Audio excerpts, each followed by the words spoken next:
ಪುರಾಣ ಪ್ರಾರಂಭ ತತ್ಪೂರ್ವದಲ್ಲಿ ಒಂದೆರಡು ನಿಮಿಷ ತಮಗೆಲ್ಲ ಒಂದು ಎಚ್ಚರಿಕೆ ಏನು ಅಂತಂದರೆ, ಈಗಾಗಲೇ ಪುರಾಣಕ್ಕೆ ಬಹಳ ಗಾಡಿಗಳನ್ನು ಬರ್ತಾ ಇದ್ದಾವಂತ, ಪುರಾಣ ಕೇಳುವ ಜನರ ಗಾಡಿಗಳು. ಆದ್ದರಿಂದ ಜಟಿಂಗರಾಯನ ದೇವಸ್ಥಾನದಲ್ಲಿ ನಮ್ಮೂರಿನ ಭಕ್ತಾದಿಗಳು ಅವ್ರನ್ನೆಲ್ಲ ಸ್ವಲ್ಪ ಶಾಂತಿ ಸಮಾಧಾನದಿಂದ ಒಳಗೆ ಬರಮಾಡಿಕೊಂಡು ಅವ್ರಿಗೆ ಪುರಾಣ ಕೇಳಲಿಕ್ಕೆ ಅನುವು ಮಾಡಿಕೊಡಬೇಕಾಗಿ ತಮ್ಮಲ್ಲಿ ವಿನಂತಿ ಮಾಡ್ಕೋತಾ ಇದ್ದೀನಿ. ಈಗಲೇ ಒಂದು ಫೋನ್ ಬಂತ್ರಿ.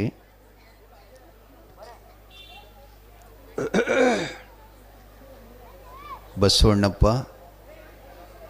ಎಲ್ಲಿಗೆ ಬಂದಿತ್ತಪ್ಪ ಪುರಾಣ? ಗವಾಯಿಗಳು ಕೇಳ್ರಿ, ನನಗೆ ಕೇಳಿಸಲ್ಲ ಅವನು ಸೌಂಡ್.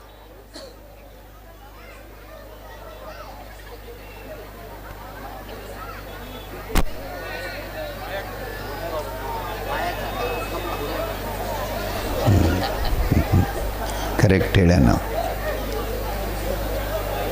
ಚಿಂಚಲಿಯಲ್ಲಿ ಆದಿಶಕ್ತಿ ಸ್ವರೂಪಿಣಿಯಾದಂಥ ಮಾಯಕ್ಕ ದೇವಿ ಹಾಗೂ ಅಕ್ಕವ್ವರು ಪಾವನ ಭೂಮಿಯಲ್ಲಿ ಐಕ್ಯವಾಗಿದ್ದಾರೆ. ತಮ್ಮ ಬೀರೇಶನನ್ನು ಆಶೀರ್ವದಿಸಿ ಅಂತ ಹೇಳ್ತಾ ಇದ್ದಾನೆ. ಎಷ್ಟು ಕರೆಕ್ಟ್ ಹೇಳ ನೋಡ್ರಿ. ಅವ ಸ್ವಲ್ಪ ಬದಲಾಗಲಿಲ್ಲ. ಆ ಬಳಿಕ ಬೀರದೇವರು ತಮ್ಮ ಸಂಚಾರವನ್ನು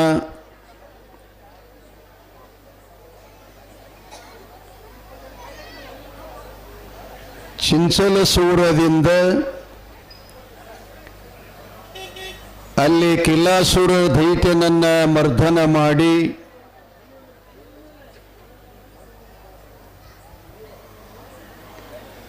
ಆಲುಕುನೂರ ಮ್ಯಾಗಿಂದ ಹಾಯ್ದು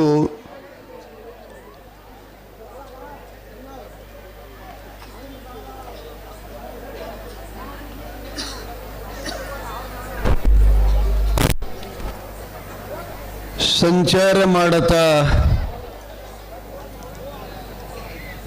ಶಿರೋಳು ತಾಲೂಕು ಕೊಲ್ಲಾಪುರ ಜಿಲ್ಲೆಯೊಳಗೆ ಒಬ್ಬ ಮಹಾನ್ ರಾಕ್ಷಸ ಎಲ್ಲ ಜೀವಿಗಳಿಗೆ ಬಹಳ ಕಷ್ಟ ಕೊಟ್ಟು ಅವರ ಬದುಕಿನಲ್ಲಿ ನೆಮ್ಮದಿ ಇಲ್ಲದಂತೆ ಮಾಡಿಬಿಟ್ಟಿದ್ನಂತೆ.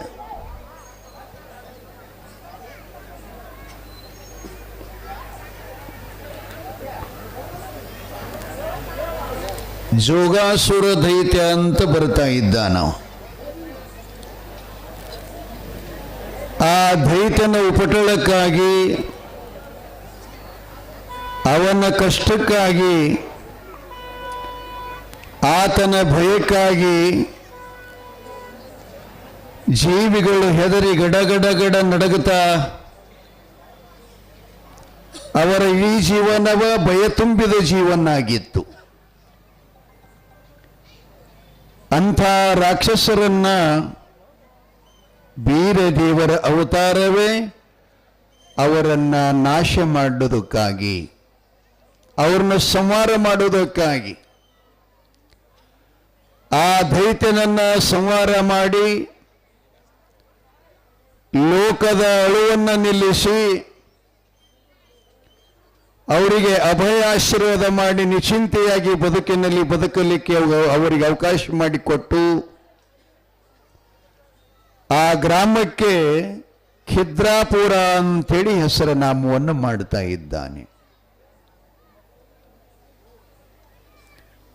ಅಲ್ಲಿಂದ ಗುರು ಬೀರದೇವರು ಜಮಖಂಡಿ ಮತ್ತು ಅಥಣಿ ತಾಲೂಕಿನ ಮಧ್ಯದಲ್ಲಿ ಹರಿತಕ್ಕಂಥ ಕೃಷ್ಣಾ ನದಿ ಒಂದು, ಆ ಕೃಷ್ಣಾ ನದಿಯ ದಂಡೆ ಮೇಲೆ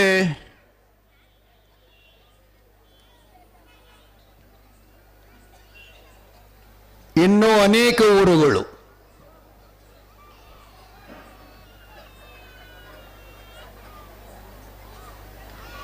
ಕಣ್ಣೇಶ್ವರ ದೈತ್ಯ, ಕೋಪಾಸುರ ದೈತ್ಯ, ಇವರೆಲ್ಲರೂ ಆ ಭಾಗದ ಭಕ್ತರನ್ನ, ಜೀವಿಗಳನ್ನ, ಪಶು ಪಕ್ಷಿ ಪ್ರಾಣಿಗಳನ್ನ ಅತ್ಯಂತ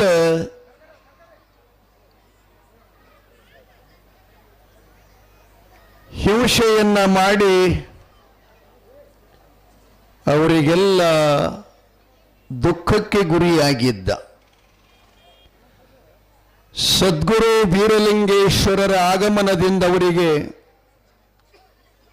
ಬಹಳ ಸಂತೋಷ ಆಯ್ತ್ರಿ. ನಮ್ಮ ಬದುಕಿನ ದೇವರು, ನಮ್ಮ ಬಾಳಿನ ಸದ್ಗುರು, ನಮ್ಮೆಲ್ಲರ ಹಿತೈಷಿ, ಧರ್ಮ ರಕ್ಷಕ, ಧರ್ಮ ಪೋಷಕ, ಧರ್ಮ ಪರಿವರ್ತಕ, ಧರ್ಮದ ಪುನರಾವರ್ತಿ, ಧರ್ಮದ ಏಳಿಗೆಗಾಗಿ, ಧರ್ಮದ ಪ್ರಗತಿಗಾಗಿ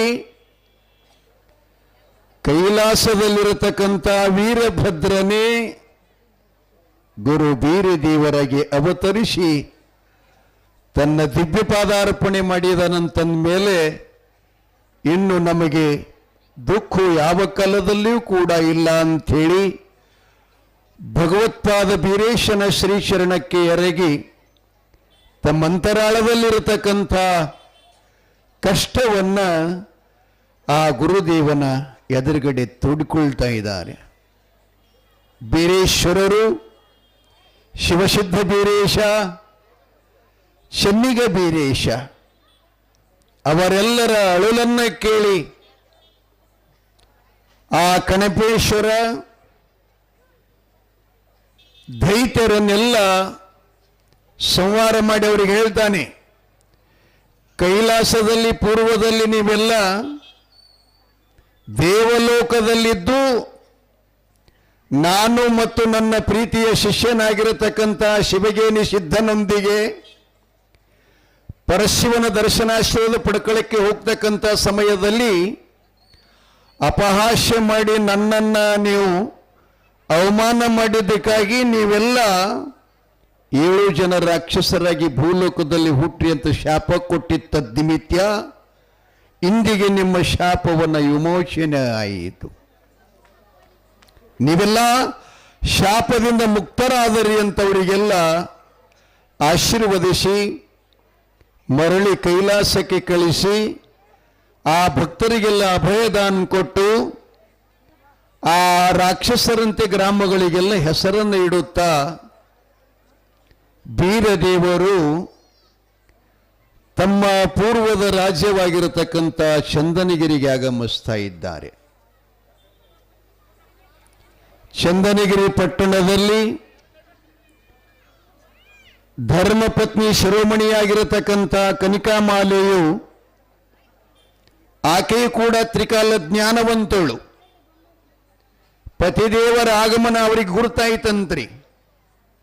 ಅವರು ಬರುವ ತತ್ಪೂರ್ವದಲ್ಲಿ ಅವರ ಶ್ರೀಶರಣಕ್ಕೆ ಶುದ್ಧೋದಕ ಫಲಪುಷ್ಪಾದಿಗಳನ್ನು ಸ್ವಾಗತವನ್ನು ಮಾಡಿಕೊಳ್ಳುವ ಸಲುವಾಗಿ ಅನೇಕ ದಾಸೀರನ್ನು ತಗೊಂಡು ಮಹಾಮಾತೆ ಕನಿಕಾಮಾಲೆಯು ಅಥವಾ ನಿಮಗೆ ತಿಳಿಯಂಗಂದ್ರೆ ಕಾಮರತಿ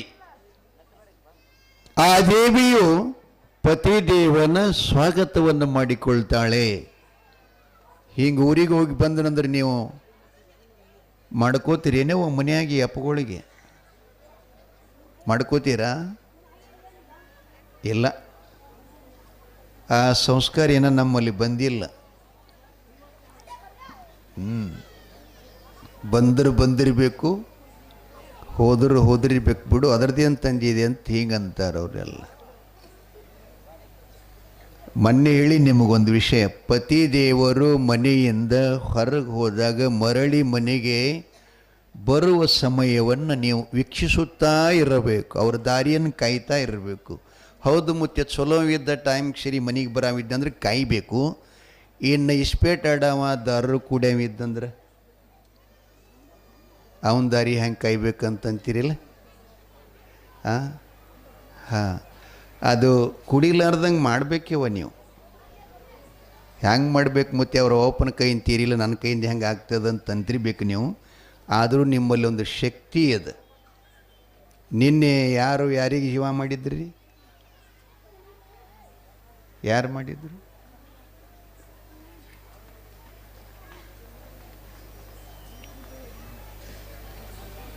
ಪತಿವ್ರತ ಶಿರೋಮಣಿ ಕಲಿಂಗ ದೇಶದ ಕಾಳಿಂಗನ ಹೆಂಡತಿ ಚೆನ್ನಮ್ಮ. ಸತ್ತಗಂಡನ ಪ್ರಾಣವನ್ನು ಮರಳಿ ತಗೊಂಡು ರಾಜ್ಯ ಸಿಂಹಾಸನದ ಮೇಲೆ ಪತಿದೇವನನ್ನು ಕೂಡಿಸಿ ರಾಜ್ಯ ಮಾಡಿದ್ಲು ಅಂತ ಕೇಳಿದ್ರಲ್ಲ. ಮತ್ತು ಈ ಒಂದೆಷ್ಟು ಕಾರಬಾರ ಕುಡಿಯೋದು ಬಿಡಿಸೋದು ನಿಮಗೆ. ಆದರೆ ನಿಮ್ಮಲ್ಲಿ ಆ ತಾಕತ್ ಬರಬೇಕಾಗ್ತದೆ. ನೀವು ಉಪಾಸನೆ ಮಾಡಬೇಕಾಗ್ತದೆ, ಒಂದಿಷ್ಟು ತಪಸ್ಸು ಮಾಡಬೇಕಾಗ್ತದೆ. ಯಮನ ಜೊತೆಯಲ್ಲಿ ಹೋರಾಡಿದಳು. ಗಂಡನ ಪ್ರಾಣ ಸೆಳೆದು ಒಯ್ಯತಕ್ಕಂಥ ಸಮಯದಲ್ಲಿ ಸತ್ಯವಾನನ ಪ್ರಾಣ ಹೋಗುವಾಗ ಯಾರಕಿ? ಸಾವಿತ್ರಿಯು ಮರಳಿ ಗಂಡನನ್ನು ತರಲಿಲ್ಲವೇ? ಇದು ನಮ್ಮ ಭಾರತ ದೇಶದ ಸಂಸ್ಕೃತಿ, ಪ್ರಪಂಚ ಜೀವನದ ಸನಾತನವಾದಂಥ ಧರ್ಮ ಇದು. ಇಂಥ ಭವ್ಯ ಸುಂದರ ದಿವ್ಯವಾಗಿರತಕ್ಕಂಥ ಧರ್ಮದ ಭಾರತದಲ್ಲಿ ನಾವು ಬದುಕಿದ್ರೆ ನಮಗೇನು ಅಸಾಧ್ಯ ಇಲ್ರಿ ಜಗತ್ತಿನೊಳಗೆ.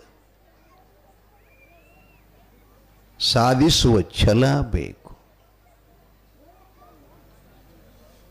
ವಿಷಯ ಹೇಳಕತ್ತಿದ್ದೀನ್ರಿ. ಚಂದನಗಿರಿ ಪಟ್ಟಣದ ಮಹಾಪ್ರಭು ಆಕಾಶ ಭರಮದೇವರ ತಾಯಿ ಸೂರಮ್ಮ ದೇವಿ ಸಂಭೂತ ದೇವಾಂಶ ಪುರುಷ ಸದ್ಗುರು ಬೀರಲಿಂಗೇಶನ ಧರ್ಮಪತ್ನಿಯಾಗಿರತಕ್ಕಂಥ ಕನಕಾಮಾಲೆಯು ಪತಿ ಆಗಮನವನ್ನು ಸ್ವಾಗತ ಮಾಡ್ಕೋತಾ ಇದ್ದಳು. ಇದು ನಮ್ಮ ಸಂಸ್ಕೃತಿ.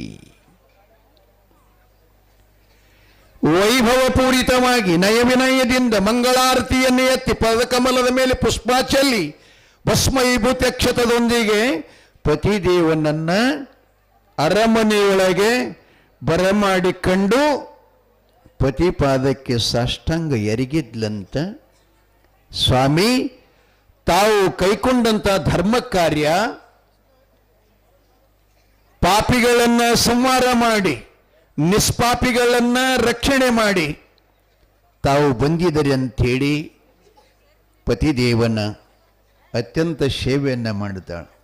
ವೈಕುಂಠದಲ್ಲಿ ಲಕ್ಷ್ಮಿ ಹ್ಯಾಂಗ ನಾರಾಯಣನನ್ನು ಹಾವಿನ ಹಸಿಗೆ ಮೇಲೆ ಮನಗಿಸಿ ಕಾಲು ಒತ್ತಿರ್ತಾಳೆ. ನೋಡ್ರಿ ಏನು ಫೋಟೋ ಅದು, ಏನು ಫೋಟೋ ಅದು ನೋಡಿಲ್ಲ ನೀವು? ವಿಷ್ಣುವಿನ ಕಾಲು ಒತ್ತೋದು, ಸುಂದರ ಸೇವೆ ಮಾಡ್ತಿದ್ಲಕ್ಕಿ. ಪುರಂದರದಾಸರು ಒಂದು ಗೀತೆಯನ್ನು ಬರೀತಾರೆ, ಸ್ವಲ್ಪ ಯಮನ ಬಾರಿಸಪ್ಪ, ಒಂದೆರಡು ನುಡಿ ಅಂತೀನ್ರಿ.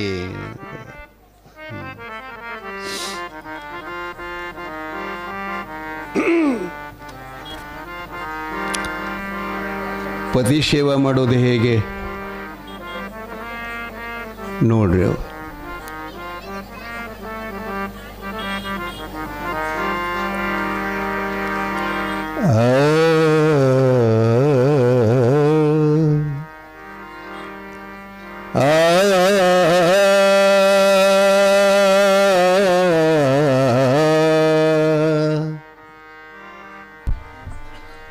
ಏನು ಧನ್ಯಳೋ ಲಕುಮಿ,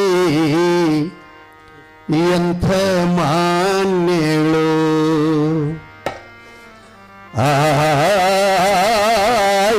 ಏನು ಧನ್ಯಳೋ ಲಕುಮಿ, ಎಂಥ ಮಾನ್ಯಳು, ಏನು ಧನ್ಯಳೋ ಲಕುಮಿ, ಎಂಥ ಮಾನ್ಯಳು, ಲಕುಮಿ ಎಂಥ ಮಾನ್ಯಳು.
ಸೇವೆ ಕೋಟಿ ಕೋಟಿ ಭೃತ್ಯರಿರಲು ತಾಟಕಾಂಬರನ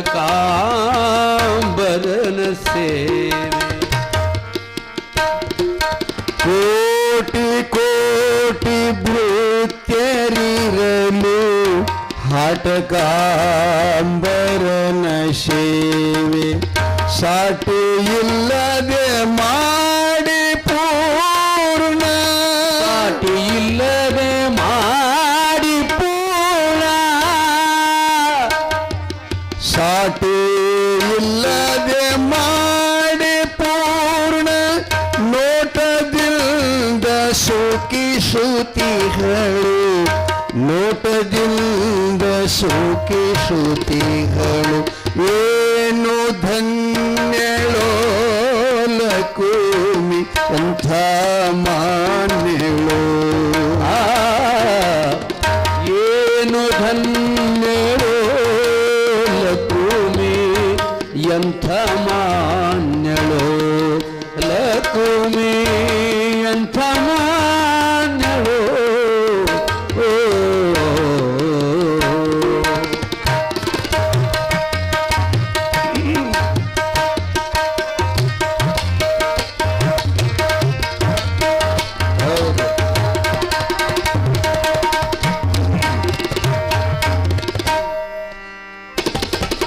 ಛತ್ರ ಚಾಮರ ವ್ಯಂಜನ ಪರ್ಯಂಕ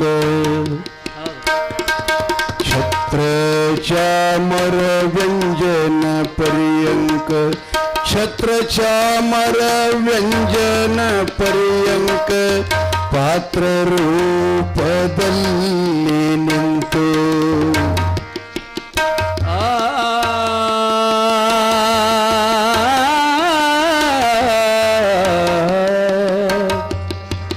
ಛತ್ರ ಚಾಮರ ವ್ಯಂಜನ ರೂಪ ಪಾತ್ರದಲ್ಲಿ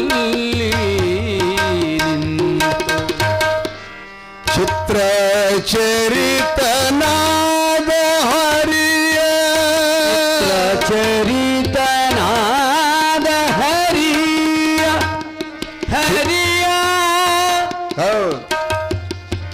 ಹರಿಯ ಹರಿಯ ಹರಿಯ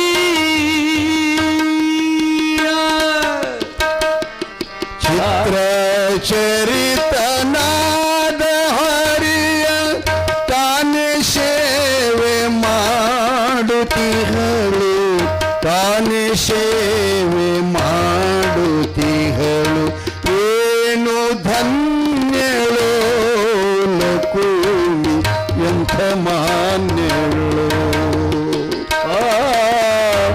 ಏನು ಧನ್ಯಳೋ ಲಕುಮಿ ಎಂಥ ಮಾನ್ಯಳೋ ಎಂಥ ಮಾನ್ಯಳೋ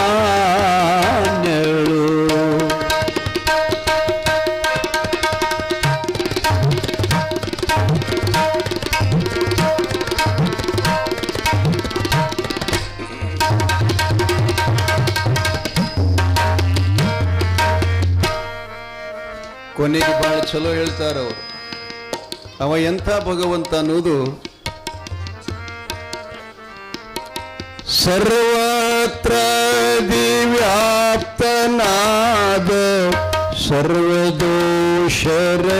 ಸರ್ವದೋಷರಹಿತನಾದ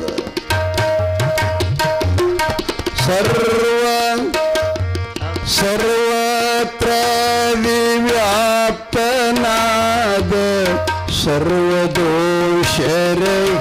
ಸರ್ವದೋಷರಹಿತನಾದ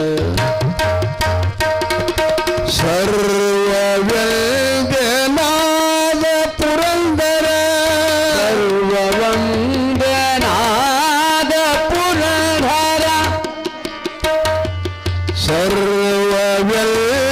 ಸರ್ವವ್ಯಂಜನಾದ ಪುರಂದರ ವಿಠ್ಠಲರಾಯನ ಜೇವಿಸುತಿಗಳು ಎಂಥ ಏನು ಧನ್ಯಳೋ ಲಕುಮಿ ಎಂಥ ಮಾನ್ಯಳೋ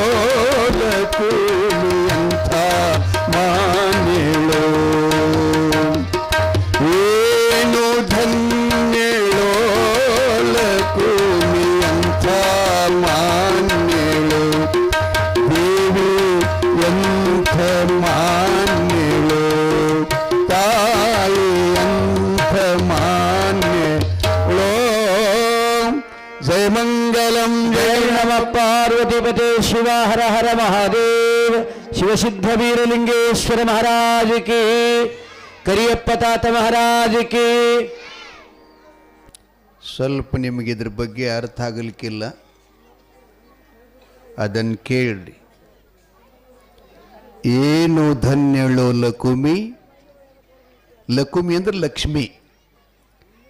ಎಂಥ ಧನ್ಯಳು, ಸಾನುರಾಗದಿಂದ ಹರಿಯ ತಾನೇ ಪೂಜೆ ಮಾಡುತ್ತಿಹಳು.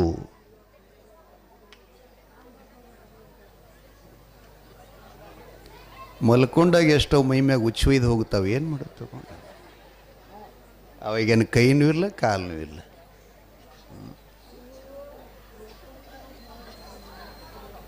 ಅವ್ರು ಹೇಳ್ತಾರೆ, ಅಲ್ಲ ಭಗವತಿ ಲಕ್ಷ್ಮಿ ಶ್ರೀಮನ್ನಾರಾಯಣನನ್ನ ಎಂಥ ಸೇವೆ ಮಾಡ್ತಾಳೆ. ಕೋಟಿ ಕೋಟಿ ಭೃತ್ಯರಿರಲು, ಭೃತ್ಯರು ಅಂದ್ರೆ ಭಕ್ತರು, ಇಡೀ ಭೂಮಂಡಲದ ತುಂಬೆಲ್ಲ ಭಕ್ತಾದಿಗಳು ಅವನು ಸೇವೆ ಮಾಡಿದ್ರೆ ಹಾಟ ಕಾಂಬರನ ಸೇವೆ ಹೌದಲ್ರಿ. ಏನೇನೆಂದೇವ್ರಿಗೆ ವೈಗಳ ಸಾಟಿ ಇಲ್ಲದೆ ಮಾಡಿ ಪೂರ್ಣ ನೋಟದಿಂದ ಸುಖಿಸುತ್ತಿಹಳು.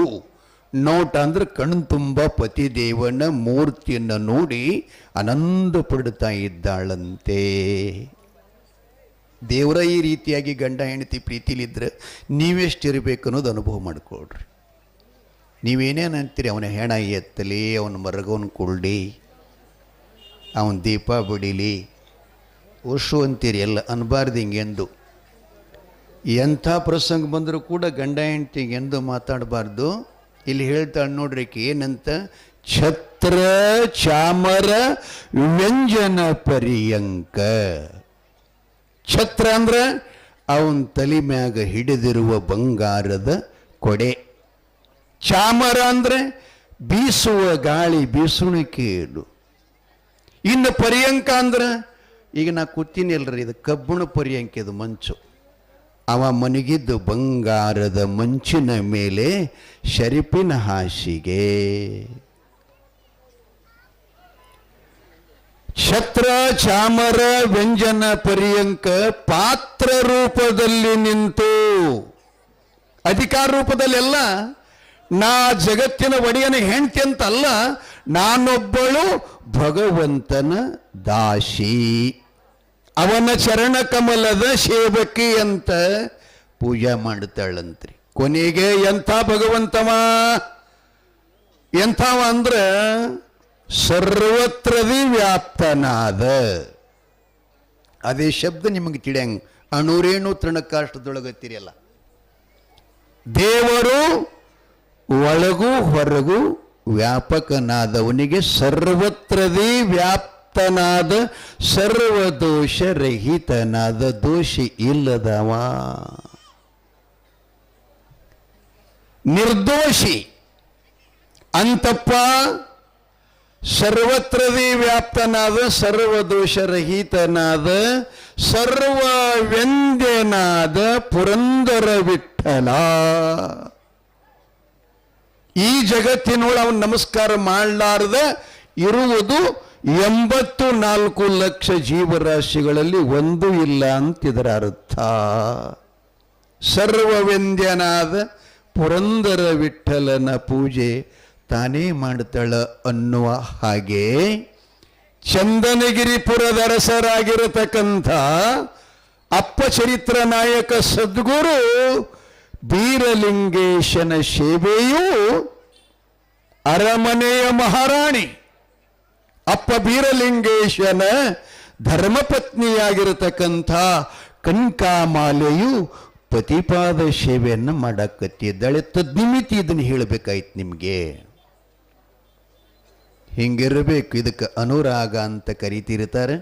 ಬಂಧುಗಳೇ, ಸತಿಪತಿಯರಿರುವರು ಪ್ರಸನ್ನರಾಗಿ ಒಡೆಯ ಬೀರಲಿಂಗೇಶ್ವರರು ತನ್ನ ಸತಿಗೆ ಹೇಳ್ತಾನೆ, ಇನ್ನು ನಮ್ಮ ಕಾರ್ಯ ಮುಂದುವರಿಬೇಕು.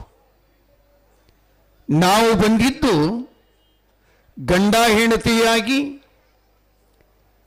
ಈ ಸತಿಪತಿಗಳ ಅನುರಾಗದ ಸುಖವನ್ನು ಬಯಸಲು ಬಂದವರಲ್ಲ ಕನಿಕಾ. ನಾವು ಲೋಕವನ್ನು ಉದ್ಧಾರ ಮಾಡುವ ಸಲುವಾಗಿ ಬಂದವರು. ಆದ್ದರಿಂದ ಅರಮನೆಯೊಳಗೆ ಕುತ್ಕೊಂಡು ಸುಖ ಭೋಗಿಸುವ ಧರ್ಮ ನನ್ನದಲ್ಲ. ಅದಕ್ಕೆ ನಾನು ನೀನು ಕೂಡಿಕೊಂಡು ಈ ಧರ್ಮ ಕಾರ್ಯಕ್ಕಾಗಿ ಸಂಚಾರ ಮಾಡಬೇಕಂತ ತನ್ನ ಸತಿಶ್ರೇಷ್ಠಳಾದಂಥ ಕಾಮರತಿಯನ್ನು ತಗೊಂಡು ಬೀರದೇವರು ಚಂದನಗಿರಿಯನ್ನು ಬಿಟ್ಟು ಎಲ್ಲಿಗೆ ಹೊರಟಾರಂತಂದ್ರೆ ಈಗಿನ ಜಮಖಂಡಿ ತಾಲೂಕ ಬಾಗಲಕೋಟೆ ಜಿಲ್ಲೆಯ ಅಲ್ಲಿ ಬೆಳಗಿ ಮತ್ತು ಗೋಟೆ ಅಂತ ಬರ್ತಾವ್ರಿ. ಪ್ರಚಲಿತ ಹೆಸರ ಅಂತಂದ್ರೆ ಕಾಜಿ ಬೆಳಗಿ ಮತ್ತು ಗೋಟೆ ಅಂತ ಬರ್ತಾವ. ನಾ ಹೋಗ್ತಾ ಇರ್ತಿರ್ತೀನಿ ಅಲ್ಲಿ ಯಾವಾಗಲೂ ಕೂಡ. ಅಲ್ಲಿ ಬೀರಲಿಂಗೇಶ್ವರನ ಹೆಸರೇನದಂದ್ರೆ 1000 ಕೊಳ್ಳದ ಸರದಾರ ಕಾಶಿಲಿಂಗ ಅಂತ ಇರುತ್ತೆ. ಸತಿಪತಿಗಳು ಸಂಚಾರ ಮಾಡುತ್ತಾ ಬೆಳಗಿಗೋಟೆ ಕ್ಷೇತ್ರಕ್ಕೆ ಬಂದು ಬೀರದೇವರು ಎಲ್ಲ ರಾಕ್ಷಸರನ್ನ ಸಂಹಾರ ಮಾಡಿದ್ನಲ್ಲ, ಆ ಶಸ್ತ್ರಗಳು ಯಾವ್ಯಾವಪ್ಪ ಬಸವಣ್ಣಪ್ಪ?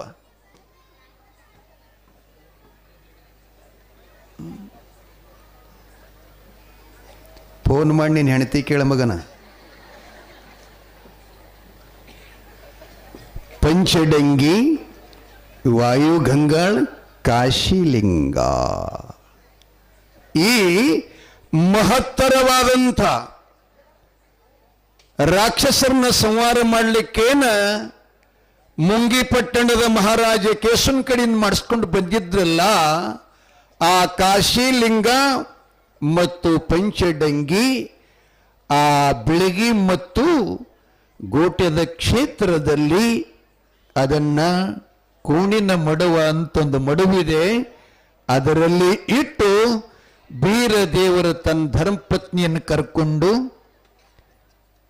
ಬಾರಾವಾಡಿಗೆ ಬಂದು ತಮ್ಮ ಧರ್ಮಪತ್ನಿಯನ್ನ ಅಲ್ಲೇ ಇರಿಸಿ ಆಶ್ರಮ ಮಾಡಿಕೊಟ್ಟು ಆಕೆಗೆ ಇರುವರು ಶಿಷ್ಯರು ಗೋಪಾಲ ಮತ್ತು ಕನಕಾಂತಿ ಇಬ್ಬರನ್ನ ನೇಮಿಸಿ ಬೀರದೇವರು ಎಲ್ಲಿ ಬರ್ತಾರಂತಂದ್ರೆ ಈಗಿನ ಶಂಕೇಶ್ವರದಲ್ಲ. ಯಾವ ಜಿಲ್ಲೆ ರೀ ಅದು? ಬೆಳಗಾವ ಏನು ಧಾರವಾಡ ರೀ? ಬೆಳಗಾವಿ ಜಿಲ್ಲೆಯ ಶಂಕೇಶ್ವರದು ನಿಪ್ಪಾಣಿ ತಾಲೂಕ. ನೂತನವಾಗಿ ಆಗ್ಯಾವ್ರಿ, ಶಂಕೇಶ್ವರನು ತಾಲೂಕು ಮಾಡ್ಯಾರ ಈಗ. ಯಾಕಂದ್ರೆ ರಾಣಿ ಕಿತ್ತೂರು ಚೆನ್ನಮ್ಮನ ರಾಜಧಾನಿ ಅಂತೇಳಿ ಅದೆಲ್ಲ ಪರಿಸರ. ಅಲ್ಲಿ ಶಂಕಾಸುರ ದೈತ್ಯನ ಸಂಹಾರ ಮಾಡಿ ಅಲ್ಲಿ ಸಂಕನಾಥ ಅಂತ ಅನಿಸ್ಕೊಂಡು ಕೊನೆಗೆ ಅದೇ ಬೆಳಗಾವಿ ಜಿಲ್ಲೆ ಹುಕ್ಕೇರಿ ತಾಲೂಕಿನೊಳಗೆ ಗ್ವಾಡಗೇರಿ ಅಂತನೂ ಕರೆದರದಕ್ಕೆ ಗೋಡಾಗೇರಿ ಅಂತನೂ ಕೂಡ ಕರ್ಕೊಂಡು ಬಂದಿದ್ದಾರೆ. ಅಲ್ಲಿಗೆ ಬಂದು ಅಲ್ಲಿ ಒಬ್ಬ ರಾಕ್ಷಸನಿದ್ದ, ಗಜಲಿಂಗ ಅಂತನೂ ಕರೆದಾರೆ, ಅವನಿಗೆ ಗರ್ಜನೇಶ್ವರ ಅಂತನೂ ಕೂಡ ಕರೆದಾರೆ. ಆ ದೈತ್ಯನು ಕೂಡ ಹುಕ್ಕೇರಿ ಭಾಗದ ಜೀವಿಗಳಿಗೆಲ್ಲ ಅನಂತ ಕಷ್ಟವನ್ನು ಕೊಡ್ತಾ ಇದ್ದ. ಅವನನ್ನ ಸಂಹಾರ ಮಾಡಿ ಆ ದೈತ್ಯ ಕೇಳ್ಕೋತಾನ, ಸ್ವಾಮಿ ನಾನು ಹಿಂದಣ ಜನ್ಮದ ಪಾಪಂಗಳಿಂದೇ ಇಂದು ನಾನು ಅಸುರನಾಗಿ ಹುಟ್ಟಿದ್ದೇನೆ. ನನಗೆ ಮರಳಿ ತಮ್ಮ ಪರಮ ಶ್ರೇಷ್ಠವಾಗಿರತಕ್ಕಂಥ ದರ್ಶನ ನಿಮ್ಮ ಹಸ್ತದಿಂದ ನಾನು ಹತನಾದೆ, ಕೈಲಾಸಕ್ಕೆ ಹೋಗುತ್ತೇನೆ. ನೀನು ಮಾತ್ರ ಈ ಕ್ಷೇತ್ರಕ್ಕೆ ಗಜಲಿಂಗೇಶ್ವರ ಅಂತ ಹೆಸರಿಟ್ಟು ನನ್ನ ಪರ್ವತದ ತುಟ್ಟ ತುದಿ ಮೇಲೆ ನನ್ನ ತಲೆ ಮೇಲೆ ಕೂತ್ಕೊಂಡು ನೀವು ತಪಸ್ಸು ಮಾಡಬೇಕು ಅಂತ ಕೇಳ್ಕೊಂಡಿದ್ನಂತ. ತಪಸ್ಸು ಮಾಡಬೇಕಂತ ಗೂಡಾಗೇರಿಯಲ್ಲಿ ಗಜಲಿಂಗೇಶ್ವರನಾಗಿ ಅಲ್ಲಿ ತಪಸ್ಸು ಯಾಕೆ ಮಾಡಿದ ಅಂತಂದ್ರೆ ಒಂದು ಕಾರಣ ಬರುತ್ತದ್ರಿ. ಅವನ ಶಿಷ್ಯರು ಬಹಳ ಮಂದಿ ಇದ್ರು ಭಾರತದಲ್ಲಿ. ಆದರೆ ಸತ್ಶಿಷ್ಯ ವರಶಿಷ್ಯ ಅಂತ ಬರುತ್ತಾರೆ. ಹಿಂಗಾಗೋರು ಕಡಿಮೆ. ಯಾಕಂದ್ರೆ ಲಕ್ಷಣದ ಗುರು ಸಿದ್ಧಲಿಂಗ ಬಹಳ ಶಿಷ್ಯರ ತಲೆ ಮೇಲೆ ಕೈ ಇಟ್ಟಿದ್ದ, ಆದರೆ ಎಲ್ಲ ಲಿಂಗ ನಂಗೊಬ್ಬನೂ ಆಗಲಿಲ್ಲ. ವರ ಶಿಷ್ಯ ಅಂತಾರೆ. ಗಜದಂಡ ಸ್ವಾಮಿಗಳು ಬಹಳ ತಲೆ ಮೇಲೆ ಕೈ ಇಟ್ಟಾರ ಶಿಷ್ಯರ ತಲೆ ಮೇಲೆ, ಆದ್ರೆ ಆರೂಢ ಜ್ಯೋತಿ ಗುರು ಸಿದ್ಧಾರೂಢರಂಗ ಆಗಲಿಲ್ಲ. ಹಂಗ ಬೀರಲಿಂಗೇಶ್ವರರು ಏನು ಸಂಕಲ್ಪ ಮಾಡ್ತಾರಂತಂದ್ರೆ, ಮುಂಜಾನೆ ಬಂದ ಶಿಷ್ಯ ಸಂಜೆಗೆ ನಿಲ್ಲಲ್ಲ, ಸಾಯಂಕಾಲ ಬಂದ ಶಿಷ್ಯ ಬೆಳಗಾಗೋದ್ರೊಳಗೆ ಹೋಗ್ತಾನೆ.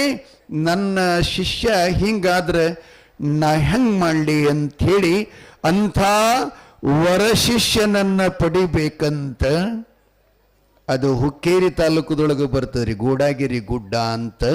ಆ ಗುಡ್ಡ ಎಷ್ಟು ಎತ್ತರದ ಅಂದ್ರೆ 2 ಕಿಲೋಮೀಟರ್ ಎತ್ತರದ್ರಿ. ಆ ತುದಿ ಮೇಲೆ ಕುತ್ಕೊಂಡು ತಪಸ್ಸನ್ನು ಆಚರಣೆ ಮಾಡ್ತಾನೆ. ಒಂಜರ ಅವಕಾಶ ಕೊಡ್ಲೇನ್ರಿ ಗೌಡ್ರು?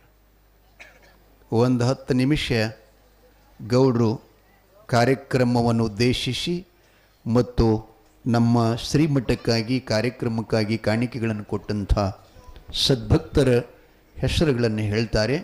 ತದನಂತರ ಕರಿಗಡಬ ಆಗ್ಯಾವ್ಯಾವು ಮಾಡಿರಿ ಎಲ್ಲರೂ? ಎಷ್ಟು ಮಂದಿ ಮಾಡ್ರಿ? ಕೈ ಮೇಲೆ ಮಾಡ್ರಿ ನೋಡು. ಎಷ್ಟು ಮಂದಿ ಬಂದ್ರಿ? ಕೈ ಮೇಲೆ ಮಾಡ್ರಿ. ಅವು ಇಲ್ಲ ಅಂಜಬೇಡ್ರಿ, ಕೈ ಮೇಲೆ ಅಲ್ಲಿ ಅಂದ್ರೆ ಕಡುಬಿಲ್ ನೋಡ್ರಿ ಇವತ್ತು. ಸ್ವಚ್ಛ ಹೇಳ್ತೀನಿ, ನಾ ಮಾಡಿದವರಿಗೆ ಕೊಡಬೇಕು. ಯಾಕಂದ್ರೆ ಮಡಿವಾಳಪ್ಪನವ್ರು ಹೇಳ್ಯಾರ ಏನಂತ, ಮಾಡಿ ಉಣ್ಣು ಬೇಡದಷ್ಟು, ಮಾಡಲಾರ್ದೆ ಉಣ್ಣು ನೀಡಿದಷ್ಟು. ನೀವು ಹಾಗೆ ತಿನ್ನಿಸ್ತೀನಿ ನಾ ಇವತ್ತು ನಿಮಗೆ.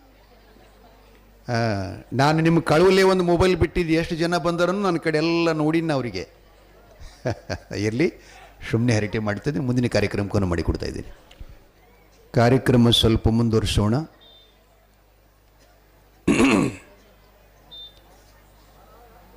ಗೋಡಾಗಿರಿ ಗುಡ್ಡದಲ್ಲಿ ಸದ್ಗುರು ಬೀರಲಿಂಗೇಶ್ವರರು ಬಹಳ ಕಠಿಣವಾದಂಥ ತಪಸ್ಸನ್ನು ಆಚರಿಸ್ತಾ ಇದ್ದಾರೆ.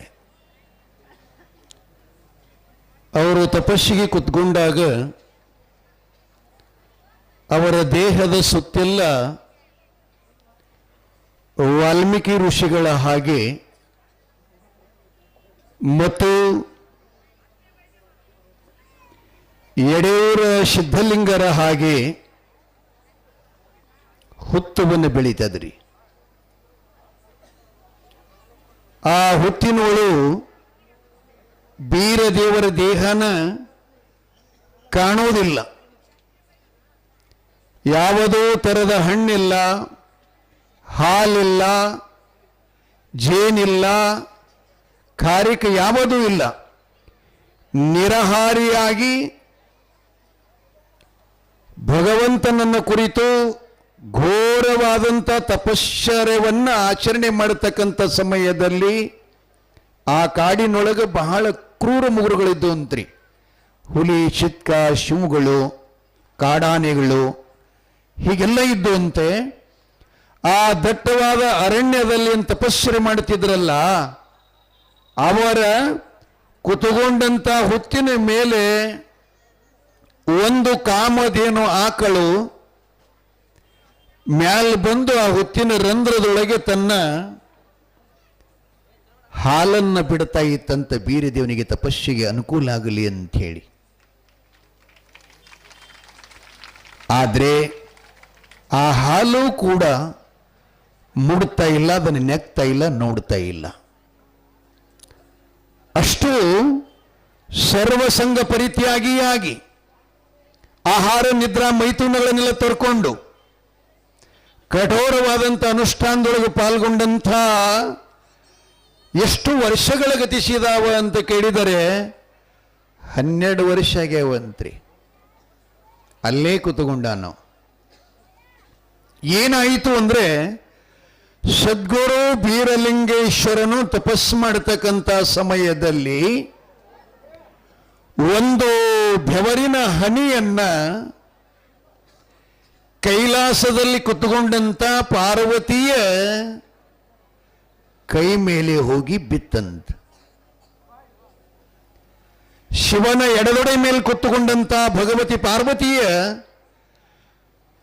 ಹಸ್ತದ ಮೇಲೆ ಆ ಹನಿಯನ್ನ ಬಿದ್ದಾಗ ಆ ದೇವಿ ಪಾರ್ವತಿ ಪರಶಿವನಿಗೆ ಕೇಳ್ತಾಳೆ, ಸ್ವಾಮಿ, ಮೋಡ ಇಲ್ಲ, ಗಾಳಿ ಇಲ್ಲ, ಸಿಡಿಲು ಗುಡುಗಿನ ಅರಪಟ್ಟಿಲ್ಲ, ಮಿಂಚುಗಳಿಲ್ಲ, ಬಯಲಾದ ಆಕಾಶ, ನಿಶ್ಚಲವಾದ ಆಕಾಶ, ಇಂಥ ಆಕಾಶದೊಳಗಿಂದ ಒಂದು ಹನಿ ನೀರ ನನ್ನ ಕೈ ಮೇಲೆ ಬಿತ್ತಲ್ಲ, ಇದೇನು ಆಶ್ಚರ್ಯ ಸ್ವಾಮಿ ಅಂತ ಪರಶಿವ ನನಗೆ ಕೇಳಿದ್ಲಂತ.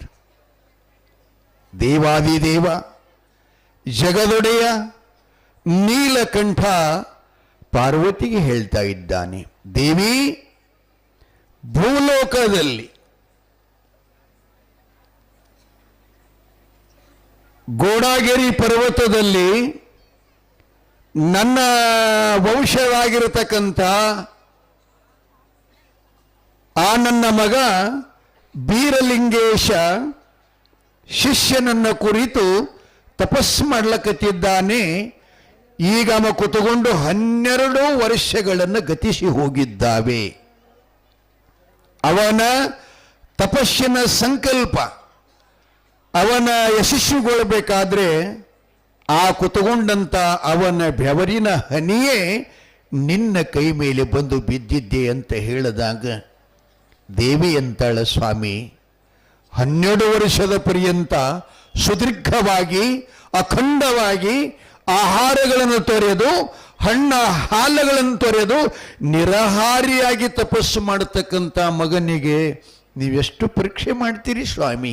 ಬೇಗ ಹೇಳಿ ಅಲ್ಲಿಗೆ ಹೋಗೋಣ, ಅವನ ತಪಸ್ಸಿನ ಸಂಕಲ್ಪವನ್ನು ಕೇಳೋಣ, ಅವನಿಗೆ ಆಶೀರ್ವಾದ ಮಾಡೋಣ ಅಂತ ಹೇಳಿ ಭಗವತಿ ಶಿವನನ್ನು ಕರ್ಕೊಂಡು ಗೋಡಾಗಿರಿ ಬೆಟ್ಟಕ್ಕೆ ಬರ್ತಾ ಇದ್ದಾರೆ. ಬೀರೇಶ ಹುತ್ತಿನೊಳಗಿದ್ದ, ತನ್ನ ವರಹಸ್ತದಿಂದ ಹುತ್ತನ್ನೆಲ್ಲ ಬಯಲು ಮಾಡಿದ. ಬೀರೇಶನ ತಲೆಯ ಮೇಲೆ ವರಹಸ್ತವನ್ನಿಟ್ಟು ಜಗದೊಡೆಯ ವಿಶ್ವನಾಥ ಮುಕ್ಕೋಟಿ ಶಿವನು, ಬೀರೇಶ, ಸಿದ್ಧಬೀರೇಶ, ಬೀರಲಿಂಗ, ಏಳಪ್ಪ ಮಗನೇ, ಕಣ್ಬಿಡು, ನಿನ್ನ ತಪಸ್ಸಿಗೆ ನಾನು ಮೆಚ್ಚಿದ್ದೇನೆ, ನಿಮ್ಮ ತಂದೆ ಶಿವ ಬಂದಿದ್ದೇನೆ ಅಂತ ಕೂಗಿದ ಕ್ಷಣ ಶಿವಸಿದ್ಧ ಬೀರೇಶ್ವರ ತನ್ನ ಕಣ್ಣುಗಳನ್ನು ಬಿಟ್ಕೊಂಡು ಪರಶಿವನ ಜಗಜ್ಜನನಿಯನ್ನು ನೋಡಿ ತಪಸ್ಸಿನಿಂದ ಎದ್ದು ಸಾಷ್ಟಾಂಗ ಅವರ ಶ್ರೀಚರಣಕ್ಕೆ ಎರಗುತ್ತಾ ಇದ್ದಾನೆ. ಸತಿಪತಿಗಳಿರುವರು, ತಾಯಿ ತಂದೆಗಳು ಪಿಡದೆತ್ತಿ ಮಗನನ್ನು ಅಪ್ಪಿಕೊಂಡು ಇಂಥ ಕಠಿಣ ತಪಸ್ಸವನ್ನು ಆಚರಣೆ ಮಾಡಲಿಕ್ಕೆ ಏನು ಕಾರಣ ಮಗ ಅಂತ ಕೇಳಿದಾಗ ಬೀರಸಿದ್ದೇಶ ಹೇಳ್ತಾನೆ, ಅಪ್ಪ, ನೀನು ಆಜ್ಞಾನುಸಾರವಾಗಿ ನಿನ್ನ ಕೃಪಾದೃಷ್ಟಿಯಿಂದ ನಾನು ಭೂಮಂಡಲದಲ್ಲಿರತಕ್ಕಂಥ ಸರ್ವ ರಾಕ್ಷಸರನ್ನೆಲ್ಲ ಸಂಹಾರ ಮಾಡಿ, ಶಿಷ್ಟರನ್ನ ಪಾಲನೆ ಮಾಡಿ, ದುಷ್ಟರನ್ನ ಮರ್ದನ ಮಾಡಿ ಈ ಲೋಕಕ್ಕೆ ಸುಖ ಸಂತೋಷ ಒದಗಿಸಿಕೊಟ್ಟಿದ್ದೇನೆ. ನನ್ನ ಸೇವೆ ಮಾಡಲು ಒಬ್ಬ ಶಿಷ್ಯವೂ ಕೂಡ ಒಂದು ರಾತ್ರಿ ಕೂಡ ನಿಲ್ಲಲ್ಲ, ಹಗಲು ಕೂಡ ನಿಲ್ಲಲ್ಲ. ನನಗೆ ಒಬ್ಬ ಅಮರ ಶಿಷ್ಯನು ಬೇಕು, ವರ ಶಿಷ್ಯನು ಬೇಕು ಅಂತ ನಾನು ತಪಸ್ಸು ಮಾಡ್ಲಿಕ್ಕತ್ತೀನಿ ಅಂತ ಹೇಳಿದಾಗ ಶಿವನು ಸಂತೋಷ ಭರಿತವಾಗಿ ಮುಂದಿನ ಭವಿಷ್ಯವಾಣಿಯನ್ನು ನುಡಿತಾನೆ. ಹೇ ಬೀರಾ, ಹೇ ಬೀರಸಿದ್ಧ, ಶಿವಸಿದ್ಧ ಬೀರೇಶ, ನಿನ್ನ ಶಿಷ್ಯ ಎಲ್ಲಿ ಅದಾನ, ಎಂಥವದಾನ, ಎಲ್ಲಿ ಜನಿಸಿದ್ದಾನೆ, ಅವನ ನಿನ್ನ ಸಮಾಗಮ, ಅವನ ನಿನ್ನ ಸಂಗಮ, ಗುರು ಶಿಷ್ಯರ ಭೇಟಿ ಯಾವಾಗುತ್ತೆ, ಹೇಗಾಗುತ್ತೆ, ಎಲ್ಲಿ ಆಗುತ್ತೆ ಅನ್ನುವ ಸುದ್ದಿಯನ್ನ ಸಪ್ತ ಸಾಗರದ ಆಚೆ ಒಂದು ಆದಿಶಕ್ತಿ ಮಂದಿರ ಇದೆ. ನೀನು ಹೇಳಿದ್ದು ನೆನಪದಲ್ಲ. ಯಾ ದೇವಿಯಪ್ಪ? ಬಸವಣ್ಣ.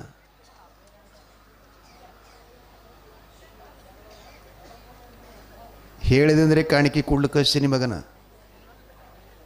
ಏನಪ್ಪ ಏರೈಮುತ್ಯ, ನಿಮಗೆ ನೆನಪದೆಯಪ್ಪ? ಇಲ್ಲ, ಇಲ್ಲಿರತನ ಹಿಂಗಿರುತ್ತದೆ ಅದು. ಸ್ವಲ್ಪ ಬೆಂಕಿ ದೂರ ಆಯಿತು ತುಪ್ಪ ಅಂದ್ರೆ ಹರಿತದ. ಇಲ್ಲಿ ಹೊರಗೆ ಹೋದ್ರಿ ಅಂದ್ರೆ ಮರತ್ತೇ ಬಿಟ್ರಿ ನೀವು. ಏನು ಮಾಡೋದು? ಹಾಸು ಬಾವ್ಯ ಕಲ್ಲು ಹೋಗದಂಗೆ ಅದ ಪುರಾಣ ಹೇಳೋದಂದ್ರೆ. ಕಲ್ಲು ಹೋಗದಾಗ ಹಾಸು ಎಲ್ಲ ಸರಿತದ, ಕಲ್ಲು ಮುಣಗೋದು ಬೆಳಕು ಮತ್ತೆ ಕೂಡುತ್ತದ. ಸ್ವಲ್ಪ ಮೆಲ್ಕು ಹಾಕ್ತೀರ. ಇನ್ನೊಬ್ಬರು ಸ್ವಾಮಿಗಳು ಎಷ್ಟು ಹೇಳಿದ್ರು ನಿಮಗೆಲ್ಲ ಮೆಲ್ಕು ಹಾಕ್ರಿ ಮೆಲ್ಕು ಹಾಕ್ರಿ ಮೆಲ್ಕು ಹಾಕ್ರಿ ಅಂತ ಹಿಂಗೆ ಹಂಚಿದ್ರು. ಅದ್ರಾಗ ಒಬ್ಬಕ್ಕೆ ತಾಯಿ ಅಂದಳು ಮೆಲ್ಕು ಹಾಕ್ಲಿಕ್ಕೆ ನಾವೇನು ದನಾಯನ ಮುತ್ಯ ಅಂದಳು ಒಬ್ಬಕ್ಕೆ.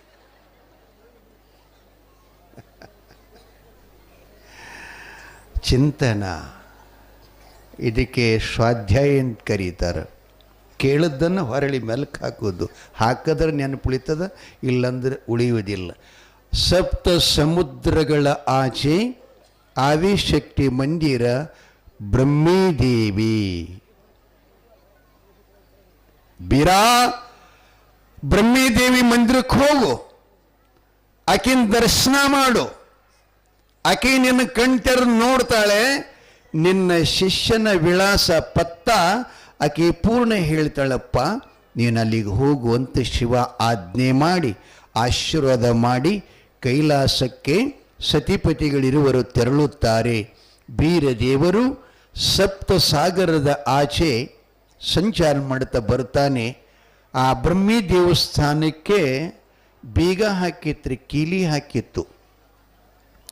ಅದರ ಪೂಜಾರಿ ಯಾರು, ಅದರ ಚಾವಿ ಬೀಗದ ಕೈ ಯಾರ ಹತ್ರ ಅದು ಏನು ಗೊತ್ತಿಲ್ಲ. ಅದಕ್ಕೆ ಹೋಗಿ ಬೀರದೇವರು ಆ ಗುಡಿ ಹತ್ರ ನಿಟ್ಕೋತಾನ. ಅಮ್ಮ, ಶಿವನಾಜ್ಞೆ ಆಗಿದೆ, ಅವನು ಸೂಚಿಸಿದಂತೆ ಆತನೂ ಕರುಣಿಸಿದಂತೆ ನಿನ್ನ ದರ್ಶನಾಶೀರ್ವಾದ ಪಡ್ಕೊಳಕ್ಕೆ ಬಂದಿನಿ ಭಗವತಿ, ಅದಕ್ಕೆ ದರ್ಶನ ಕೊಡಬೇಕು ಅಂತಂದ ಕೂಡಲೇ ಹಾಕಿದ ಕೇಳಿ ಬೀಗ ತನ್ನಿಂದ ತಾನ ಉದುರಿ ಕೆಳಗೆ ಬೀಳ್ತದ. ಮುಚ್ಚಿದ ಬಾಗಿಲ ತೆರೀತದ. ಬೀರದೇವರು ಹೋಗಿ ಬ್ರಹ್ಮೀದೇವಿ ದರ್ಶನ ಮಾಡ್ಕೋತಾನೆ. ದೇವಿ ಪ್ರತ್ಯಕ್ಷಳಾಗಿ. ಕಾಳಿದಾಸನಿಗಾಗಿಲ್ಲ, ಆಗಿಲ್ಲಪ್ಪ. ಚಿದಾನಂದ ಅವಧೂತರಿಗಾಗಿಲ್ಲ. ದೇವಿ ಪುರಾಣ ಅವರೇ ಬರೆದರಲ್ಲ. ಪ್ರತ್ಯಕ್ಷಳಾಗಿ ತನ್ನ ಕರುಣೆಯ ಕಂದನಾಗಿರತಕ್ಕಂಥ ಬೀರೇಶನನ್ನ, ಅಪ್ಪ ನನ್ನ ದರ್ಶನಕ್ಕೆ ಬಂದಿಲ್ಲ, ನಿನಗೇನು ಬೇಕು ಮಗ ಅಂತ ಕೇಳಿದಾಗ, ತಾಯಿ ನನಗೆಲ್ಲವೂ ಇದೆ, ಆದರೆ ಒಬ್ಬ ಶಿಷ್ಯನ ಪಡ್ಕೋಬೇಕಂತ ನಾನು ತಪಸ್ಸು ಮಾಡಿದ್ದೇನೆ. ಆ ವಿಚಾರವನ್ನು ನಿಮ್ಮ ಹೇಳ್ತೀರಿ ಅಂತೇಳಿ ಅಪ್ಪ ಜಗದೊಡೆಯ ಪರಶಿವ ಇಲ್ಲಿ ಕಳಿಸಿಕೊಟ್ಟಿದ್ದಾನೆ ಅಮ್ಮ ಅಂತ ಹೇಳಿದಾಗ ತಾಯಿ ಬ್ರಹ್ಮೀದೇವಿ ಹೇಳ್ತಾಳೆ, ಕೇಳ್ರಿ ಅಪ್ಪ, ಬೀರೇಶನೇ, ನಿನ್ನ ಶಿಷ್ಯನ ಜನ್ಮ ಈಗಾಗಲೇ ಆಗಿದೆ.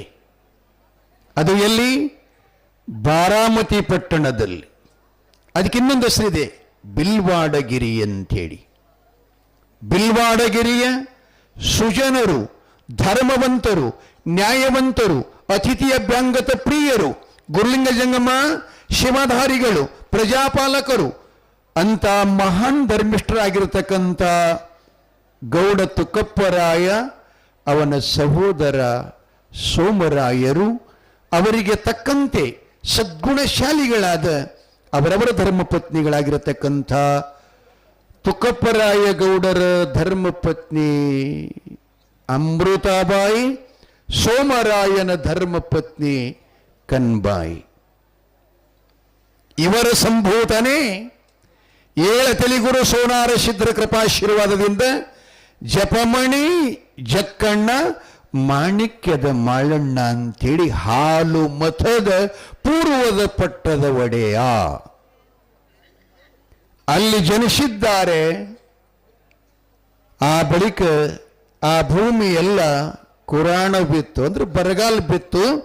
ಬರಗಾಲದ ಭವಣೆಯನ್ನ ನೀಗಿಸುವುದರಗೋಸ್ಕರ ಅಮೃತಬಾಯಿಗೆ ಬಾರಾಮತಿ ತೇರಾಮತಿ ಪಟ್ಟಣದಲ್ಲಿ ಬಿಟ್ಟು 700 ಕಿಲ್ಲಾರಗಳನ್ನು ಹುಡುಕೊಂಡು ಸಂಚಾರಿ ಜೀವಿಗಳಾಗಿ ಈಗಿನ ವಿಜಯಪುರ ಜಿಲ್ಲೆ ಇಂಡಿ ತಾಲೂಕಿನ ಭೀಮಾ ನದಿಯ ಬಲದಂಡೆಯಾಗಿರತಕ್ಕಂಥ ಉಪಾಧ್ಯಾಯರ ಹಟ್ಟಿಗೆ ಅವರು ಬಂದು ವಾಸ್ತವ್ಯ ಮಾಡಿಕೊಂಡಿದ್ದಾರೆ. ದೇವಿ ಹೇಳ್ತಾಳ್ರಿತು, ಜಾತ ಜೋತ ಜಕ್ಕಪ್ಪ ಮಾಳಪ್ಪರನ್ನ ಕರ್ಕೊಂಡು ಹಡದ ತಾಯಿನ ಮನೆ ದೀಪ ಬೆಳಗಲಕ್ಕೆ ಹಚ್ಚಿ ತಮ್ಮನ ಹೆಂಡತಿಯಾದಂಥ ಕನ್ನಬಾಯಿನ ಕರೆಕೊಂಡು ಅರಣ್ಯ ನಿವಾಸಿಗಳಾಗಿ ಅವರು ಅನಂತ ಕಷ್ಟಗಳನ್ನು ಭೋಗಿಸಿಕೊಂಡು ಉಂಬಳೆ ಠಾಣ್ಯದ ಮೇಲೆ ವಸ್ತಿ ಒಗದಾರ. ಅಲ್ಲಿ ಮಾಳಪ್ಪ ಬೆಳೀತಾನೆ. ಭಾಳ ದೊಡ್ಡ ಕಥೆ ಅದ್ರಿ, ಇವನಿಗೆ ಬಂದು ಕೂಡಿಸ್ಬೇಕಾಗದ, ಅಷ್ಟೇ ವಿಷಯ ಹೇಳ್ತೀನಿ ನಿಮಗೆ. ದೊಡ್ಡ ಕತೆ. ಅಲ್ಲಿಗೆ ಬಂದು ವಸ್ತಿ ಮಾಡೋದ ಬಳಿಕ ಅಲ್ಲಿ ಸ್ವಲ್ಪ ಕಳ್ಳಕೌಟಿಗೆ ಉಪಾಧ್ಯಾಯರ ಹಟ್ಟಿ ಅಂತ ಸುತ್ತಮುತ್ತೊಂದು 8-10 ಹಳ್ಳಿಗಳು ಬರ್ತಾವ. ಕಳ್ಳಕೌಟಿಗೆ ಅಂತ ಅವ್ರಿಗೆ ಯಾಕೆ ಹೆಸರು ಬಂತು ಅಂದ್ರೆ ಆ ಊರಾಗಿನ ಜನ ಎಲ್ಲ ಕಳ್ಳತನ ಮಾಡಿ ಬದುಕ್ತಿದ್ರಂತ. ಜನರ ಪ್ರಾಣ ಹೊಡೆಯುವುದು, ಅವ್ರ ಮನೆಯಾಗ ಹೋಗಿ ಕಳ್ಳತನ ಮಾಡಾಗ ಯಾರ್ಯಾರು ಹಿಡಿದ್ರಂದ್ರೆ ಅವ್ರನ್ನ ಕೊಲೆ ಮಾಡಿ ತರುವುದು. ಹೀಗಾಗಿ ಅಲ್ಲಿ ವಾಸಿಸುವ ಜನರಿಗೆ ಕಳ್ಳಕೌಟಿಗೆ ಅಂತ ಹೆಸರಿತ್ತು. ಆ ಕಳ್ಳಕೌಟಿಗೆಯ ಕಳ್ಳರೇ ಅವ್ರಿಗೆ ಇನ್ನೊಂದು ಹೆಸರು ಕರೆದಾರೆ, ಬ್ಯಾಡ್ರು ಅಂತ. ಬ್ಯಾಡ್ರು ಅಂದ್ರೆ ಬೇಟೆ ಆಡ್ತಕ್ಕಂಥ ಜನರು ಅಂತ ನಮ್ಮವ್ರು ಹೇಳ್ತಿರ್ತಾರೆ. ನಮ್ಮ ಕಾಯಕದ ಮೇಲೆ ಹೆಸರಿದ ಅವರು ತುಕಪ್ಪರಾಯರ 700 ಕಿಲ್ಲಾರಗಳ ಮೇಲೆ ಮನಸ್ಸು ಮಾಡಿ ಇವ್ರ ಅಣ್ಣತಮ್ಮರಿ ಎಂದ ಅಗಲ್ತಾರೆ. ಒಬ್ಬೊಬ್ಬರಿದ್ದಾಗ ಅವರು ಪ್ರಾಣ ಹೊಡೆದು ಅವು 700 ಆಕಳುಗಳನ್ನೆಲ್ಲ ದೋಚಿಕೊಂಡು ಹೋಗ್ಬೇಕಂತ ಹೊಂಚಾಕಿದ್ರಂತ. ಅವರು ಹಗಲು ದಾರಿನ ನೋಡ್ತಾ ಇದ್ರಂತೆ. ಒಂದು ಸಲ ಪ್ರಾಸಂಗಿಕವಾಗಿ ತುಕಪ್ಪರಾಯ ಗೌಡ್ರು ತಮ್ಮನ ಮನೆಯೊಳಗೆ ಬಿಟ್ಟು ಅಡವಿಗೆ ಬಂದದ್ದು ನೋಡಿ ಆ ದುಷ್ಟರೆಲ್ಲ ಗೌಡನಿಗೆ ಮುತ್ತಿಗೆ ಹಾಕಿ ಅವನು ಪ್ರಾಣ ಹೊಡಿಬೇಕಂತ ಹೊಂಚು ಮಾಡಿದ್ರಂತ. ಆವಾಗ ತುಕಪ್ಪರಾಯ ಗೌಡ್ರು ಇಂಥ ಪಾಪಿಗಳ ಕೈಯೊಳಗೆ ನಾನು ಸಾಯಬಾರದು ಅಂತ ಅವರ ಹೆಗಲಿಗೂ ಶಸ್ತ್ರಾಸ್ತ್ರಗಳಿದ್ದನೇ, ಬಾಣ ಬಿಲ್ಲುಗಳು. ಬತ್ತಳಿಕೆ ಒಳಗಿಂದ ಒಂದು ಬಾಣನ್ನು ಹಿರಿದು ತಮ್ಮ ಬಾಣನ್ನು ತಮ್ಮ ಎದೆಯೊಳಗೆ ಹಾಕ್ಕೊಂಡು ಆ ಉಂಬಳೆ ಠಾಣದ ಮೇಲೆ ಭೂಮಿಗೆ ಉರುಳಿದರಂತ. ಅದರೊಳಗೊಂದು ಶಿವನು ಸಲಗದ ಗೂಳಿ ಅಂತ ಬರುತ್ತೆ. ಆ ಗೂಳಿ ತನ್ನ ಒಡೆಯ ಭೂಮಿಗೆ ಉರುಳಿದ್ದನ್ನು ನೋಡಿ ಉಪಾಧ್ಯಾಯರ ಹಟ್ಟಿಗೆ ಬಂದು ತಾಯಿ ಕನ್ಬಾಯಿ ಮತ್ತು ಜಾತ ಜೋತ ಜಕ್ಕಪ್ಪ ಮಾಳಪ್ಪರ ಸಮ್ಮುಖದಲ್ಲಿ, ಚಿಕ್ಕಪ್ಪನಾಗಿರತಕ್ಕಂಥ ಸೋಮರಾಯನ ಸಮ್ಮುಖದಲ್ಲಿ ಆ ಗೂಳಿ ಗಳ ಗಳ ಗಳ ಗಳ ಗಳ ಅಳ್ಳಾಕತ್ತಂತ. ಕನ್ಬಾಯಿ ಮತ್ತು ಸೋಮರಾಯ ನೋಡಿ ಏನೋ ಘಾತಾತ್ನ ಮಣ್ಣಗಂತೇಳಿ ಅಣ್ಣ ಬಿದ್ದ ಭೂಮಿಗೆ ಓಡಿ ಬರುತ್ತಾರೆ. ಅಷ್ಟೊತ್ತಿನೊಳಗೆ ಇವರ ಪ್ರಾಣ ಪಕ್ಷಿ ಹೋಗುವ ಅಸಂಭವ. ಆಗಲೇ ತುಕಪ್ಪರಾಯರಿಗೆ ಕೇಳಿದ್ರಂತ, ಅಪ್ಪ ತಮ್ಮ, ನನ್ನ ಮೋಸ ಮಾಡಿ ಕಿಲ್ಲಾರಗಳೆಲ್ಲ ತಗೊಂಡು ಹೋಗ್ಯಾರ. ಆ ಬಳಿಕ ಅವ್ರನ್ನೆಲ್ಲ ಸಂಹಾರ ಮಾಡಿ ಕಿಲ್ಲರ್ ವಾಪಸ್ ತಂದು ನನ್ನ ಆತ್ಮಕ್ಕೆ ಶಾಂತಿ ಕೊಡ್ತಿ ಅಂತ ಕೈ ಮೇಲೆ ಕೈ ಹಾಕು, ನಾ ಪ್ರಾಣ ಬಿಡ್ತೀನಿ ಅಂತ ಕೇಳ್ಕೊಂಡಂತ. ಗೌಡ ಸೋಮರಾಯ ಆ ಕೆಲಸ ನನ್ನಿಂದ ಆಗುವುದಿಲ್ಲ ಅಂತ ಹೇಳಿದ. ಹಿರಿಮಗ ಜಕರಾಯ ಇವ ಹೀಗಂದ್ ಕೂಡಲೇ ಅವನ ಕಡೆ ಬಿದ್ದಲ್ಲಿ ಹೊಳ್ಳಿ ನೋಡ್ತಾನೆ. ಜಕರಾಯ, ನೀನೇನಾದರೂ ಈ ಶೇಡ್ ತೀರಿಸ್ಕೊತೀನಪ್ಪ, ನನ್ನ ಆತ್ಮಕ್ಕೆ ಶಾಂತಿ ನೀಡ್ತೀಯನಪ್ಪ ಅಂತಂದ ಕೂಡಲೇ ಜಕರಾಯನ್ ಕೂಡ ಕೈ ಮುಗಿದು ಈ ಕಾರ್ಯ ನನ್ನಿಂದ ಆಗಲ್ಲಪ್ಪ ಅಂತ ಮುಖ ಓರೆ ಮಾಡದ.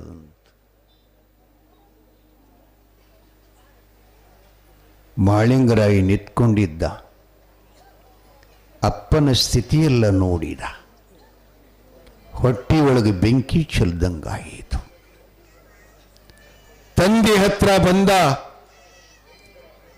ಎದೆ ಮೇಲೆ ಕೈ ಇಡ್ತಾನೆ. ಅಪ್ಪ, ತಂದೆ, ನೀನು ನನಗೆ ಜನ್ಮ ಕೊಟ್ಟು ಕೃತಾರ್ಥನನ್ನಾಗಿ ಮಾಡಿದಿ, ಉದ್ಧಾರ ಮಾಡಿದಿ ಅಂದ ಬಳಿಕ ತಾಯಿ ತಂದೆಗಳ ಋಣವನ್ನ ತೀರಿಸದ ಇದ್ದ ಮಕ್ಕಳು ಜಗತ್ತಿನೊಳಗ ರಣಹೇಡಿಗಳು, ದುರ್ದೈವಿಗಳು, ಮಹಾಪಾಪಿಗಳು. ಆದ್ದರಿಂದ ಆ ಎಲ್ಲ ಕಳ್ಳರನ್ನು ಹೆಡಮುರಿಗೆ ಕಟ್ಟಿ ಅವರು ಶಿರಚ್ಛೇದನ ಮಾಡಿ ಕಳ್ಳತನದಿಂದ ಒಯ್ದ ಆಕಳಗಳನ್ನೆಲ್ಲ ವಾಪಸ್ ತಂದು ನಿನ್ನ ಮಂದಿರ, ನಿನ್ನ ಸಮಾಧಿ ಮುಂದೆ 7 ಪಾತಾಳದ ನೆಲವನ್ನು ತೆಗೆದು ಅವರ ಚೆಂಡುಗಳೆಲ್ಲ ಒಳಗ ತುಂಬಿ ನಿನ್ನ ಮಂದಿರದ ಮುಂದೆ ರುದ್ರಗಟ್ಟಿ ಅಂತ ಕಟ್ಟಿ, ಆವತ್ತು ರಮೇಶಾಗನ ಬರ್ತದಲ್ರಿ ಹುಣಿಮೆ, ಭಾರತ ಹುಣಿಮೆ. ಭಾರತ ಹುಣಿಮೆಯ ದಿನ ರಾತ್ರಿ 3 ಗಂಟೆಗೆ ಈ ಜಗತ್ತಿನ ಆಗು ಹೋಗು ಭವಿಷ್ಯವಾಣಿ ನಾ ಹೇಳಿಕೆ ಮಾಡ್ತೀನಿ, ನುಡಿ ಮಾಡ್ತೀನಿ ಅಂತ ತಂದೆಗೆ ವಚನ ಕೊಟ್ಟು ತಂದೆಗೆ ಆತ್ಮಕ್ಕೆ ಶಾಂತಿ ನೀಡಿ ಅಂದ ಮಾಳಿಂಗರಾಯ ಕಟ್ಟಿದ ಜಡಿಯನ್ನು ಬಿಚ್ಚದ. ಪ್ರತಿಜ್ಞೆ ಮಾಡ್ತಾನ, ಅಪ್ಪ, ನಿನ್ನ ವಚನವನ್ನ ಯಾವಾಗ ನಾನು ಪೂರ್ತಿ ಮಾಡುತ್ತೇನೆಯೋ, ನಿನ್ನ ವಚನವನ್ನ ಯಾವಾಗ ಸಾರ್ಥಕತೆ ಆಗ್ತದೆಯೋ, ನುಡಿದ ಮಾತಿನಂತೆ ನಡೆದು ಆ ಕಾರ್ಯ ಪೂರ್ಣ ಆಗೋ ತನಕ ಈ ಬಿಟ್ಟು ಜಡಿ ಕಟ್ಟುವುದಿಲ್ಲ ಅಂತ ಹೇಳ್ತಾರೆ. ಲಕ್ಷ್ಯದಾಗಿರ್ಬೇಕು ನಮಗೆಲ್ಲ ಪಟ್ಟದ ಪೂಜಾರಿಗಳಿಗೆ. ಜಡಿ ಯಾಕೆ ಬಿಟ್ಟ, ಜಡಿ ಯಾಕೆ ಕಟ್ಟಿಕೊಂಡ? ಆಗಲೇ ಪ್ರತಿಜ್ಞೆ ಮಾಡಿದ್ದು ತಂದೆಗೆ ಕೊಟ್ಟ ವಚನದಂತೆ ಅವರನ್ನೆಲ್ಲ ಸಂಹಾರ ಮಾಡಿದ. ಆಕಳುಗಳೆಲ್ಲ ಬಿಡಿಸ್ಕೊಂಡು ತಂದ. ತಂದೆಯ ಸಮಾಧಿ ಮೇಲೆ ಅವರ ರಕ್ತವನ್ನು ಹಾಕಿ 7 ಪಾತಾಳದ ಭೂಮಿಯಾರು ತೆಗೆದು ಅವರೆಲ್ಲ 700 ಚೆಂಡುಗಳು ಆ ಭೂಮಿ ಒಳಗೆ ಹಾಕಿ ರುದ್ರಗಟ್ಟಿ ಕಟ್ಟಿ. ಈಗಿನ ಇದು ನಾನೇನು ಪುರಾಣದಾಗ ಬರೆದು ಹೇಳಕತ್ತಿಲ್ಲ, ನಿಮಗೆ ನೋಡಂಗಾಯಿತು ಅಂದ್ರೆ ಇದು ಜಾತ್ರೆ ಮುಗಿದ ಬಳಿಕ ಒಂದು ಸಲ ಇಂಡಿ ತಾಲೂಕ, ಅದಕ್ಕೆ ಹೆಸರೇನದಂದ್ರೆ ಉಂಬ್ರಜ ಅಂತ ಕರೀತಾರೆ. ಉಂಬ್ರಜ, ಅದು ಕುಂಬಳೆ ಠಾಣೆ ಅಂತಿತ್ತು ಮೊದಲನೇ ಹೆಸರು. ಅದಕ್ಕೆ ಮೊದಲು ಉಪಾಧ್ಯಾಯರ ಹಟ್ಟಿ, ಈಗದು ಉಂಬ್ರಜ್ ಆಗಿದೆ. ಆ ರೇವಣಸಿದ್ಧ ಅಂತ ನನ್ನ ಹೆಸರು ಬೇಡಪ್ಪ, ಗುರುವಿನ ಹೆಸರಿಲ್ಲಿ ಅಂತ ತುಕ್ಕಪ್ಪರಾಯರ ಸಮಾಧಿಗೆ ಅಲ್ಲಿ ರೇವಣಸಿದ್ದೇಶ್ವರ ಅಂತ ಮಂದಿರ ಆಗ್ಯದ. ಅದರ ಮುಂದೆ ರುದ್ರಗಟ್ಟೆದ ಮಾಲ್ಗಂಬದ 9 ಜನ ಈಗ ನುಡಿ ಮಾಡೋ ಚಾಜ ಅಲ್ಲಿ ಯಾರಿಗದಂದ್ರೆ ಪಂಚಮ ಸಾಲರಿಗದ.